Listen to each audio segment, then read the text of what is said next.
My self doctor Mahesh Kumar Paliwal, assistant professor in chemistry, government girls college Chomu.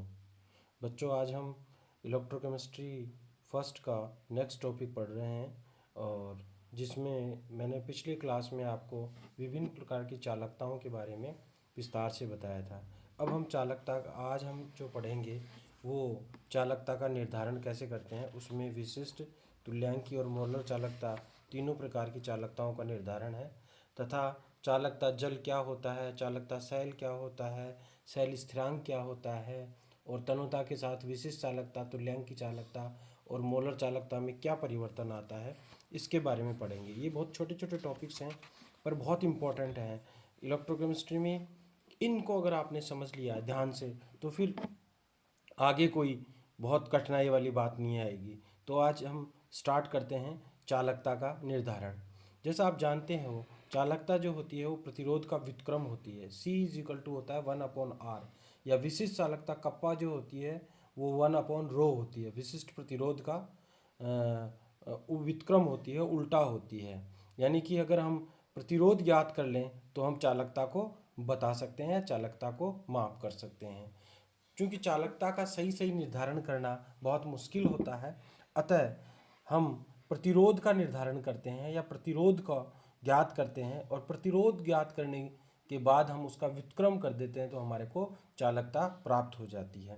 तो हम चालकता का निर्धारण करने के लिए प्रतिरोध का निर्धारण करते हैं और प्रतिरोध को ज्ञात करने के लिए हमारे पास एक इंस्ट्रूमेंट होता है जिसे व्हीटस्टोन ब्रिज कहते हैं। आपने बहुत पहले भी पढ़ा होगा कि व्हीटस्टोन ब्रिज से अपन प्रतिरोध का निर्धारण करते हैं। 12th क्लास में जो आपने फिजिक्स में पढ़ा होगा व्हीटस्टोन ब्रिज, और उसमें चालकता का निर्धारण किया जाता है। तो उसका जो एक व्हीटस्टोन ब्रिज जो होता है उसका एक चित्र जो है मोटा मोटा सा वो इस प्रकार का होता है, या यूँ कहिए कि उसका जो लेआउट होता है वो इस प्रकार का होता है। इसमें जो है वो AB एक तार होता है, सीधा तार होता है जिस पर संपर्क बिंदु X यानी स्लाइडिंग की जो है वो X खिसक सकता है। और यहाँ एक AC सप्लाई करने के लिए स्रोत होता है जिसे S से रिप्रेजेंट किया होता है, और ये अल्टरनेटिंग करंट यानी प्रत्यावर्ती धारा को पास करता है, जिससे परिपथ में विद्युत धारा प्रवाहित होती है। ठीक है। और C जो है ये चालकता शैल है जिसमें उस विलयन को लिया जाता है जिसकी चालकता ज्ञात करनी है। R जो है वो प्रतिरोध बॉक्स है और T जो है वो टेलीफोन हेड है। ये जो टेलीफोन हेड है जिससे धारा को ज्ञात किया जाता है। अब देखिए इनको सबको, ये जो सेल होता है इसमें ये दो इलेक्ट्रोड होते हैं, इसको इसके सहारे से जोड़ दिया जाता है और इसमें ये जो है अंदर की तरफ जो सॉल्यूशन है या विलियन है जिसकी चालकता ज्ञात करनी है। ठीक है। ये पूरा जो है ये यूँ कहिए कि ये एक सेल है, ये पूरा का पूरा एक सेल है। सेल क्या होता है? दो जिसमें इलेक्ट्रोड जुड़े हुए होते हैं वो सेल कहलाता है। तो इसमें दो, एक एनोड और एक कैथोड है और इसमें नीचे विलियन भरा हुआ है। इस प्रकार से ये पूरा का पूरा एक सेटअप होता है। चित्रानुसार सब बिंदुओं को तांबे के तारों से जोड़कर परिपथ को पूर्ण कर लेते हैं और विद्युत धारा का प्रवाह होता है। प्रतिरोध बॉक्स से एक प्रतिरोध लगाते हैं। अब देखिए ये जो प्रतिरोध बॉक्स होता है इसमें अलग अलग प्रतिरोध के 1 ओम, 2 ओम, 3 ओम, 4 ओम, 5 ओम, 6 ओम ऐसे अलग अलग कीज़ होती हैं। तो उनको पहले 1 ओम को निकालते हैं, स्लाइडिंग की को देखते हैं, मिनिमम साउंड सुनना चाहिए, फिर 2 को निकालते हैं, फिर 3 को निकालते हैं। ऐसे करते करते अगर हमारे पास जिसमें एकदम मिनिमम साउंड हो या साउंड सुनाई नहीं दे, उस पॉइंट को स्लाइडिंग की पे डिसाइड करते हैं और वह जो होता है हमारे पास प्रतिरोध होता है। तो फिर उसके बाद हम उसका कैलकुलेशन करते हैं। उस कैलकुलेशन के लिए हमारे पास फॉर्मूला होता है विलियन का प्रतिरोध बटा हुआ प्रतिरोध बराबर तार की लंबाई XB और तार की लंबाई XA। तो देखिए हमारे पास प्रतिरोध जो है वो तो प्रतिरोध बॉक्स से आ जाता है ये वाला, और तार की लंबाई XB ये हो जाएगी, ये देखो ये वाली XB। ठीक है, दोबारा बताता हूँ, ये वाली प्रतिरोध तो R से आ जाएगा और XB ये लंबाई है और एक्स ए ये लंबाई है। ऐसे अपने पास ये तीन चीज़ें प्राप्त हो जाएंगी तो हमारे पास विलियन का प्रतिरोध प्राप्त हो जाएगा। अब विलियन का प्रतिरोध हमारे को अगर प्राप्त हो जाता है तो हम इसका व्युत्क्रम करते हैं और हमारे को विलियन की चालकता प्राप्त हो जाती है। यहाँ पर जो ये स्लाइडिंग स्केल है इस पर नंबर जुड़े होते हैं 1 2 3 4 5 6 ऐसे लिखे होते हैं, तो यहाँ पे ये डिस्टेंस आराम से कैलकुलेट हो सकती है। माना ये 4 है तो ये 3 होगी, ऐसे करके अपन इसको ज्ञात कर लेते हैं और इस प्रकार से चालकता का प्रतिरोध का निर्धारण हो जाता है और इसका व्युत्क्रम करते हैं तो हमारे पास क्या प्राप्त हो जाता है, चालकता प्राप्त हो जाती है। अब इसमें बहुत छोटे छोटे क्वेश्चंस आते हैं कि एसी का उपयोग क्यों।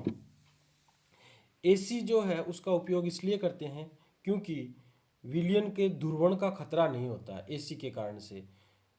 क्योंकि इसमें धारा की दिशा 1 सेकंड में 500 से 1000 बार परिवर्तित होती है, जबकि डीसी में जो है वो एक ही तरफ दिशा होती है, एक ही दिशा में बहती है। इसलिए सॉल्यूशन का जो पोलराइजेशन है उसका खतरा बना रहता है। फिर दूसरा, इसमें टेलीफोन हेड का उपयोग क्यों। न्यूनतम धारा या न्यूनतम ध्वनि वाला बिंदु ज्ञात करना आसान नहीं होता है, क्योंकि एसी की मात्रा ज्ञात करने के लिए गैल्वेनोमीटर अधिक संवेदनशील नहीं होते। अतः शून्य विक्षेप जीरो नल पॉइंट को ज्ञात करने के लिए टेलीफोन हेड का उपयोग करते हैं। अब चालक से विशिष्ट चालकता और वह तुल्यांक की चालकता ज्ञात की जा सकती है। क्योंकि हमने चालकता ज्ञात की है तो उससे विशिष्ट चालकता और तुल्यांक की चालकता या मोलर चालकता ज्ञात कर सकते हैं। यदि चालकता को सेल स्थिरांक से गुणा कर दें, मैंने पहले ही बताया L/A जो होता है वो सेल स्थिरांक होता है, उससे गुणा कर देते हैं तो हमारे को विशिष्ट चालकता प्राप्त हो जाती है। क्योंकि हम जानते हैं कप्पा इजिकल टू होता है या विशिष्ट चालकता जो होती है वह सेल स्थिरांक और चालकता का गुणनफल के बराबर होती है। तो सेल स्थिरांक L/A जो है, सेल स्थिरांक को अगर चालकता से गुणा कर देंगे तो हमारे पास विशिष्ट चालकता प्राप्त हो जाएगी। और विशिष्ट चालकता से हम तुल्यांक की चालकता प्राप्त कर सकते हैं, क्योंकि तुल्यांक की चालकता जो होती है वह विशिष्ट चालकता और आयतन के गुणनफल के समानुपाती होती है, या यूँ कहिए उसके बराबर होती है।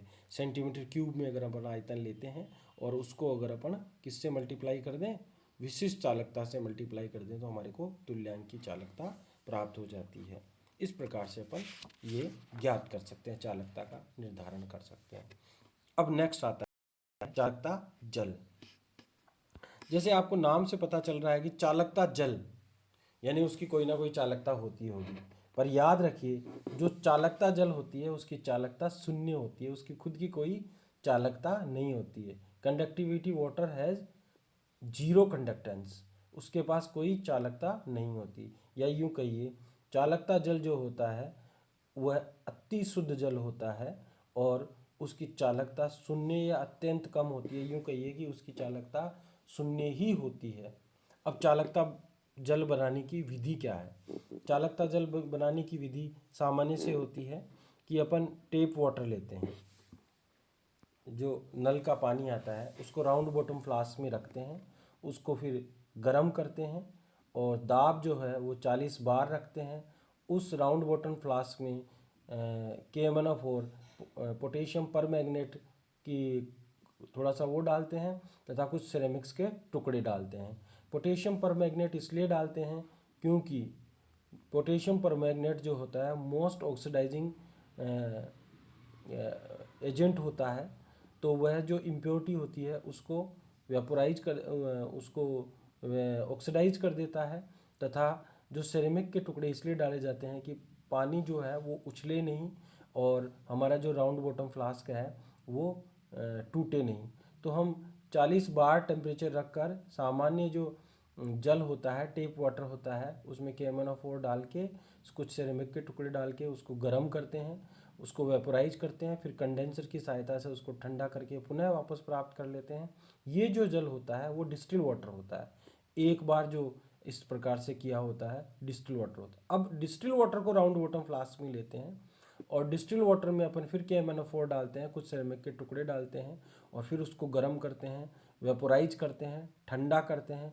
पुनः हमारे को जो जल प्राप्त होता है वह कंडक्टिविटी वाटर होता है।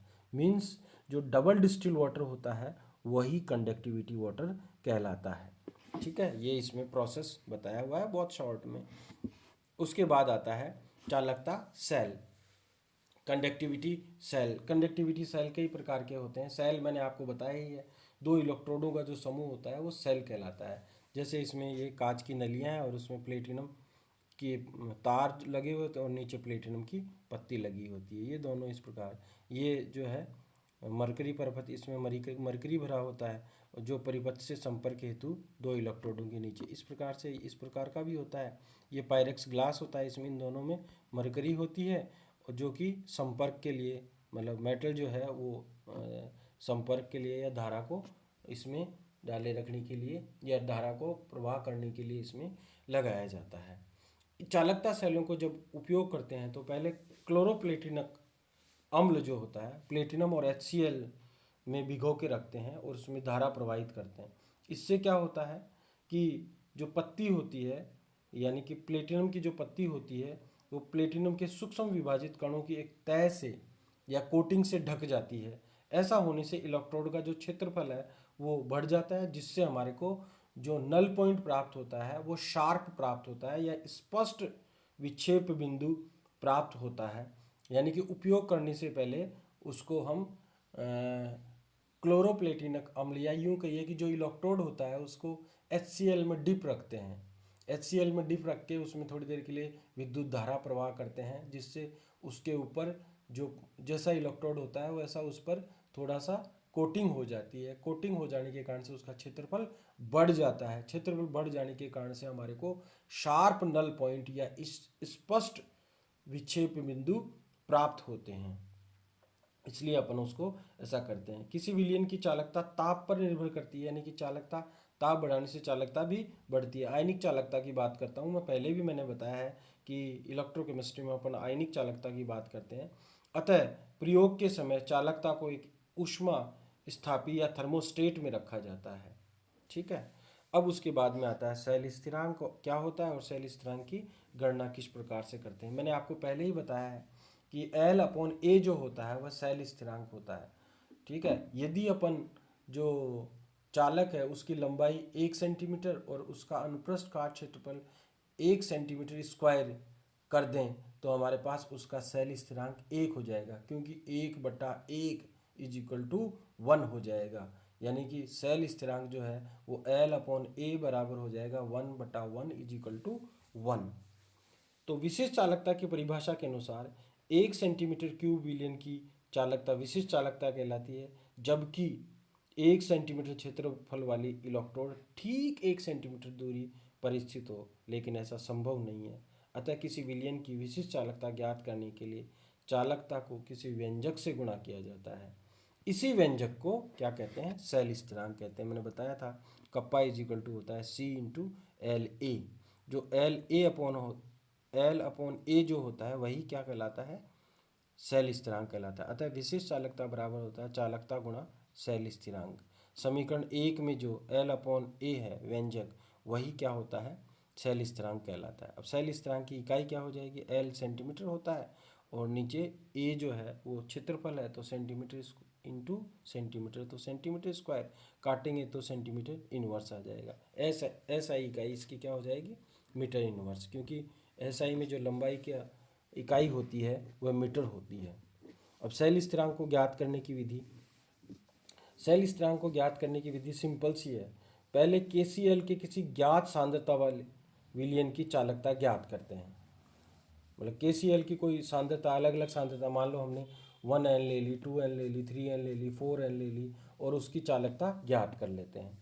फिर उसी ताप उसी सांद्रता वाले KCl के विलयन की विशिष्ट चालकता पूर्व निर्धारित सारणी में देख लेते हैं। हमारे पास पहले से स्टैंडर्ड जो टेबल है उससे उसका मिलान कर लेते हैं, और मिलान करने के बाद हमारे पास हम क्या रख देते हैं, उसमें शैल स्थिरांक की वैल्यू रख देते हैं, विशिष्ट चालकता की वैल्यू रख देते हैं, या यूँ कहिए विशिष्ट चालकता और चालकता की वैल्यू रख देते हैं, और उसके बाद हमारे पास हम वैल्यू इसकी प्राप्त कर सकते हैं शैल स्थिरांक की। सिंपल सी बात है कि हम पहले ज्ञात सांद्रताओं की जो है अलग अलग सांद्रताओं की जो है वह एक निश्चित ताप पर चालकता ज्ञात कर लेते हैं। वो चालकता जो होती है उसका उसी ताप पर फिर जो हमारे पास फिक्स टेबल पहले से है उससे उसका मिलान कर लेते हैं और फिर चालकता और विशिष्ट चालकता की वैल्यू रख देते हैं, जिससे हमारे को शैल स्थिरांक प्राप्त हो जाता है, जिस इस फॉर्मूले के आधार पर नीचे दिया गया है।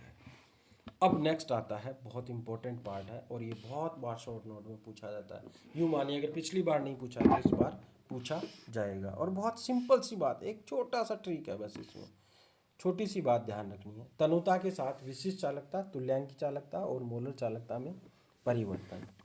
आप जानते हो जैसे जैसे विलयन में विद्यमान आयनों की संख्या बढ़ती जाती है वैसे वैसे चालकता का मान भी बढ़ता जाएगा। यानी कि चालकता जो है वह विलयन में उपस्थित आयनों की संख्या के क्या है, समानुपाती है। यानी कि विलयन में विद्यमान आयनों की संख्या बढ़ती है तो चालकता का मान भी बढ़ता है। और आप जानते हो कि अगर अपन तनुकरण करते हैं यानी कि डाइल्यूशन करते हैं तो पदार्थ के वियोजन की मात्रा बढ़ती है तो आयनों की संख्या भी बढ़ती है, या यूँ कहिए आयनों की सांद्रता बढ़ती है। थोड़ा सा आप कंफ्यूज करेंगे, विलयन की सांद्रता का मतलब तो होता है कि ये हो जाएगा कि वहाँ पर जो इकाई आयतन में उपस्थित अणुओं की संख्या अधिक हो जाएगी, पर आयनों की संख्या का मतलब ये होता है कि इकाई आयतन में आयनों की संख्या का बढ़ना। तो तनुकरण के साथ चूंकि वियोजन की मात्रा बढ़ती है, आयनों की संख्या बढ़ती है। आयनीकरण की मात्रा तो नहीं बढ़ती, पर वियोजन की मात्रा बढ़ने से आयनों की संख्या की मात्रा बढ़ती है। लेकिन किसी विलयन की तनुता बढ़ाने से उसमें जितने आयनों की संख्या बढ़ती है उससे कहीं अधिक उस विलयन का आयतन बढ़ जाएगा। अतः इकाई आयतन में विद्यमान आयनों की संख्या तो तनुता के साथ घटती है और अतः तनुता बढ़ने के साथ विशिष्ट चालकता का मान कम होता है। सिंपल सी बात है। विशिष्ट चालकता क्या होती है? 1 सेंटीमीटर क्यूब आयतन की जो चालकता होती है वह, या यूं कहिए 1 सेंटीमीटर क्यूब में उपस्थित आयनों की संख्या की वजह से, 1 सेंटीमीटर क्यूब आयतन में उपस्थित आयनों की संख्या की वजह से जो चालकता होती है वो विशिष्ट चालकता होती है। अतः अगर अपन तनुकरण करेंगे, डाइल्यूशन करेंगे तो इकाई आयतन में उपस्थित आयनों की संख्या घट जाएगी, जिसके कारण से विशिष्ट चालकता का मान कम हो जाएगा। परंतु तुल्यांकी चालकता और मोलर चालकता क्या है कि ये काल्पनिक परिभाषा है। हम ऐसा मानते हैं कि 2 इलेक्ट्रोड 1 सेंटीमीटर की दूरी पर रखे हुए हों और उनका जो cross section area 1 centimetre square हो। तो कल्पना करें कि 1 ग्राम तुल्यांक या 1 ग्राम मोल जो है वह इन इलेक्ट्रोडों के मध्य उपस्थित हो, तो सभी आयनों की जो चालकताएं हैं वह क्या कहलाती हैं? तुल्यांकी चालकता और विशिष्ट चालकता होती है। तो क्या होता है कि जैसे जैसे हम तनुकरण करते हैं तो 1 ग्राम तुल्यांक और 1 मोलर जो विलयन होता है उसमें तो आयनों की संख्या बढ़ती है, पर 1 सेंटीमीटर क्यूब आयतन में उपस्थित आयनों की संख्या घटती है। अतः विशिष्ट चालकता जो है वह तो तनुता के साथ घटती है, परंतु तुल्यांकी चालकता और मोलर चालकता जो होती है वह तनुता के साथ बढ़ती जाती है। अतः किसी विलयन के लिए कुल चालकता जो है वो तुल्यांकी चालकता या मोलर चालकता जो है वो कितनी गुणोत्तनुता करते हैं उसको विशिष्ट चालकता से मल्टीप्लाई करते हैं, उतनी ही चालकता का मान बढ़ता जाता है। अब देखिए प्रबल विद्युत अपघट्य और दुर्बल विद्युत अपघट्यों में तनुता का क्या प्रभाव पड़ता है। प्रबल विद्युत अपघट्य तो वे होते हैं जिनकी मोलर चालकताओं में तनुता के साथ अधिक प्रभावित नहीं होती। मोलर चालकताओं के साथ वो तनुता के साथ अधिक प्रभावित नहीं होती प्रबल विद्युत अपघट्यों, क्योंकि प्रबल विद्युत अपघट्य तो होते ही वे हैं जो हर सांद्रता पर आयनिक अवस्था में रहते हैं। यानी कि जितने आयन जो हैं, इवन सॉलिड में जितने आयन हैं उतने ही उसके लगभग आयन जो हैं वो क्या होते हैं, उसको लिक्विड में कर देते हैं या किसी विलयन रूप में ले आते हैं, तो उतने ही उसके आयन रहते हैं। परंतु होता क्या है प्रबल विद्युत अपघट्यों के साथ भी, क्योंकि आयनीकरण की मात्रा तो नहीं बढ़ती प्रबल विद्युत अपघट्य, यानी कि उनका आयनाइजेशन तो नहीं बढ़ता, यानी आयनों की संख्या तो नहीं बढ़ती, पर वियोजन की मात्रा बढ़ जाती है। क्योंकि दो आयनों के मध्य जो है विलायक के अणु भी आ जाते हैं, तो उनमें दूरी बढ़ जाती है। दूरी बढ़ने के कारण से उनकी मोबिलिटी बढ़ जाती है। मोबिलिटी बढ़ जाती है और एक दूसरे के प्रति जो अपोजिट आयन है उनके मध्य जो आकर्षण है वो कम हो जाता है। जैसे HCl है, HCl एक प्रबल विद्युत अपघट्य है। वो H और Cl हमेशा हर कंडीशन में H और Cl माइनस स्टेट में रहता है, H प्लस और Cl माइनस स्टेट में। परंतु अगर हम इसको वाटर में डिजोल्व करेंगे तो H प्लस और Cl के मध्य वाटर के अणु आ जाएंगे, जिसके कारण से क्या होता है कि H प्लस और Cl माइनस एक दूसरे को जितने तेजी से अट्रैक्ट कर रहे थे या जितने स्ट्रांगली अट्रैक्ट कर रहे थे, अब उतने स्ट्रांगली अट्रैक्ट नहीं करेंगे, जिसके कारण से उनकी जो है वो चालकता के मान में, उनकी मोबिलिटी में कमी आ जाएगी। उनकी मोबिलिटी जो है वो फ्री हो जाएगी। मोबिलिटी फ्री होने के कारण से उनकी चालकताओं के मान बढ़ जाएंगे, आकर्षण में कमी आ जाएगी। इसके कारण से थोड़ी बहुत जो है चालकता का मान तो आवश्यक रूप से बढ़ता है प्रबल विद्युत अपघट्यों। जबकि दुर्बल विद्युत अपघट्यों में क्या होता है, दुर्बल विद्युत अपघट्य जो होते हैं वह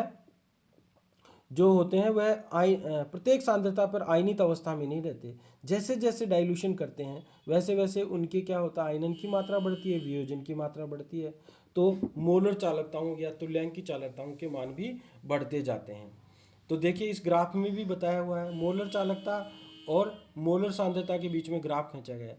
इधर 0.3 सांद्रता है, इधर 0.2 है, इधर 0.1 है, यानी कि इधर से इधर जाते हैं तो सांद्रता का मान कम होता है, डाइल्यूशन बढ़ता जाता है। तो देखिए HCl NaOH और KCl NaCl ये सब प्रबल विद्युत अपघट्य हैं, तो इनकी चालकताओं के मान में बहुत ज़्यादा अंतर नहीं आता डाइल्यूशन के साथ, लगभग स्ट्रेट लाइन है। परंतु ध्यान से देखिए ये जो दो हैं हमारे पास NH4Cl और एसिटिक एसिड, NH4Cl और एसिटिक एसिड, ये दुर्बल विद्युत अपघट्य हैं। जैसे जैसे डाइल्यूशन करते जाते हैं तो इनके जो है वो मान घटते जाते हैं, इनके मान बढ़ते जाते हैं, चालकताओं के मान बढ़ते जाएंगे। यानी कि 0.3 से सांद्रता 0.2 करेंगे, 0.1 करेंगे और 0.1 से नीचे ले जाएंगे तो शार्पली इनकी चालकता का मान इतना हो जाएगा, मोलर चालकताओं के मान बढ़ जाएंगे। तो ये जो अनंत तनुता पर या यूं कहिए शून्य सांद्रता पर जो चालकता होती है उसे लैम्डा m0 या लैम्डा m इन्फिनिटिव से रिप्रेजेंट करते हैं। लैम्डा m0 का मतलब हो गया मोलर चालकता एट इनफाइनाइट डाइल्यूशन या फिर मोलर चालकता एट जीरो कंसंट्रेशन। तो एक ही बात हो जाती है लैम्डा m इन्फिनिटी और लैम्डा m0। तो जीरो का मतलब है जीरो सांद्रता और इन्फिनिटिव का मतलब होता है अनंत तनुता। अनंत तनुता का मतलब ये हो गया लगभग वहाँ आयनों की संख्या ऑलमोस्ट इकाई आयतन में जीरो है, या यूं कहिए कि लगभग जीरो सांद्रता कर देते हैं, वह उसकी क्या होती है, अनंत तनुता पर चालकता कहलाती है या जीरो सांद्रता पर चालकता कहलाती है। इस प्रकार से अपन ये कह सकते हैं मोटा मोटा दो लाइनों में कि अगर तनुता बढ़ाते हैं तो विशिष्ट चालकता का मान कम होता है, तुल्यांक की चालकता और मोलर चालकताओं का मान बढ़ता है। प्रबल विद्युत अपघट्यों की तनुता जो होती है वो प्रबल विद्युत अपघट्यों की जो चालकता होती है वो तनुता के साथ में उसमें बहुत ज़्यादा अंतर नहीं आता, पर मामूली सा जो है तनुता के साथ चालकता बढ़ती है। उसका कारण जो होता है वह आयनन न होकर आयनों का वियोजन है, जबकि दुर्बल अपघट्यों की चालकता जो होती है वो तनुता के साथ बहुत तेज़ी से बढ़ती है, या यूं कहिए हम यूं कह सकते हैं वे विद्युत अपघट्य दुर्बल विद्युत अपघट्य कहते हैं जिनकी चालकता तनुता के साथ बढ़ती है, और वे विद्युत अपघट्य प्रबल विद्युत अपघट्य कहलाते हैं जिनकी चालकता तनुता के साथ बढ़ती नहीं है या बहुत ज़्यादा नहीं बढ़ती है, जिनमें मामूली सा अंतर आता है। यही आज का टॉपिक है। आज यहीं पर अब कल अगले जो क्लास है उसमें हम आयनों का अभिगमन, आयनों की गतिशीलता व चाल और कोलरास के नियम के बारे में अध्ययन करेंगे नेक्स्ट क्लास में। धन्यवाद।